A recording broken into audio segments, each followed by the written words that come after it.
Hi, everybody. Relatively short video tonight with some important terms and some important things to remember. So tonight we're talking about theory of income distribution. If you remember back to module 70, so 2 modules ago, when we talked about the marginal productivity theory of income distribution, we keyed on this idea that the division of income among the economy's factors, so the 4 factors of production, is determined by each factor's marginal productivity at the market equilibrium. So remember, each factor's respective marginal productivity. So that explained the differences between or across the 4 factors, but what about disparities within factors? So tonight we're going to talk about labor. Well, when we look at 2 different people, and those people are paid differently, we see what we call wage inequality. A lot of this can be attributed to factors that are consistent with the marginal productivity theory of income distribution. So again, that idea of each factor's marginal productivity. Well, let's talk about 3 explanations why wage differentials or wage inequality may hold consistent with that marginal productivity theory. First is what are called compensating differentials. So, for example, police officers in different towns make different amounts of money because it's more dangerous to work in a town like Chicago, so inner city Chicago, than it is to work in a place like Vail, for example. So what happens is those differentials, the differentials in that case in safety, are compensated with difference in wages. The book also uses the example of truckers who haul hazardous waste versus those who haul non-hazardous waste like bread. The second is differences in talent. So some people in the same job just have more talent than others. The example I used was an extreme one. In the 2009-10 football season, so 2009 and then Super Bowl in 2010, Drew Brees made $13 million, and Richard Bartell, who is the backup quarterback for the Browns, made $315,000. Now, does the difference in their overall personal skill level command that kind of salary differential?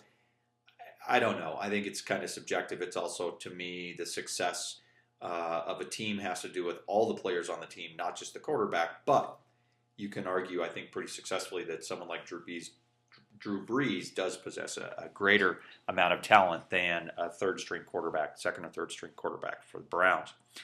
The third is differences in human capital. Remember human capital as investment. In this case, investment in education.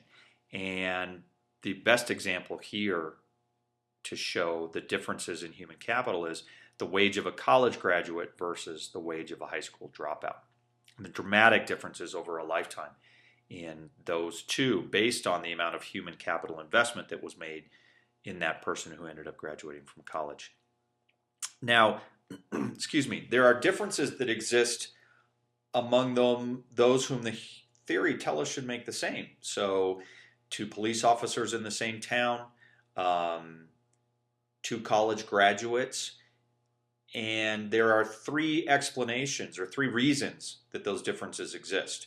Not all good. Actually, some of them kind of bad.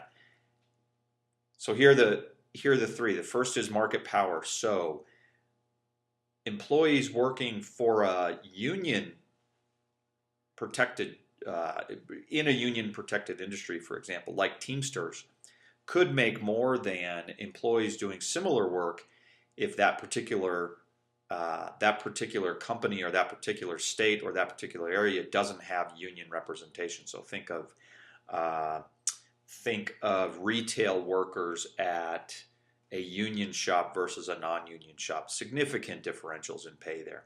The second is something called efficiency wages. Efficiency wages are those wages that are paid to people who generally work in higher skilled jobs that are employed by people who don't want the time and hassle associated with having to rehire and retrain somebody. So think of someone like a childcare worker, like a nanny.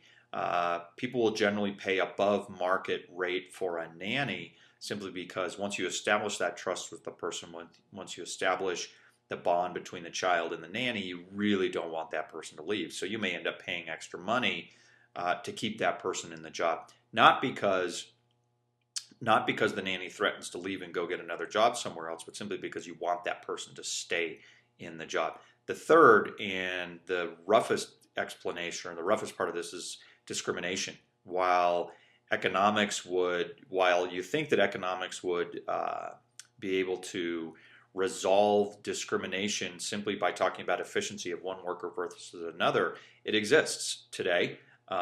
It used to be much worse than it is today, but without going into a bunch of social policy, it still exists. Discrimination in ethnicity, in gender, nationality, age, and other factors. All three of these are explanations for those differences that exist among workers, where you look at them and otherwise say that there shouldn't be those differences. So, key economic concepts for this module: theory of marginal productivity, compensating differentials, talent differences, and human capital differences, and then talking about the other three reasons that wages also differ across workers: market power, unions, and efficiency wages, and by discrimination. Okay, that's it for tonight. We will have a group activity tomorrow that'll help reinforce some of this stuff. Have a great night, and I'll see you tomorrow.